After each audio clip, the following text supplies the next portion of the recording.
খৰাম নগৰ নামেৰে পৰিচিত খৰাম জনগোষ্ঠীয়ে উত্তৰ-পূব ভাৰতৰ মণিপুৰ ৰাজ্যত বসবাস কৰে।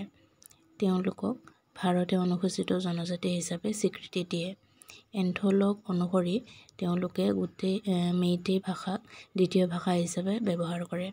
খৰামৰ ভাষীসকলক মূলতঃ মণিপুৰৰ কাংপকপি জিলাত পোৱা যায় আৰু তেওঁলোকৰ ভাষা তিব্বত-বৰ্মন পৰিয়ালৰ অন্তৰ্গত ভাষা।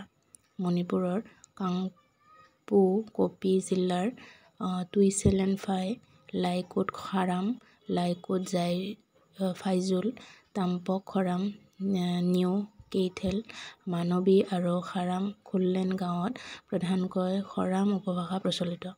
খাৰামৰ আন ভাষা যেনে কোম, কুৰেন, পুৰুম, আইমুল আদিৰ লগত ঘনিষ্ঠ সম্পৰ্ক আছে।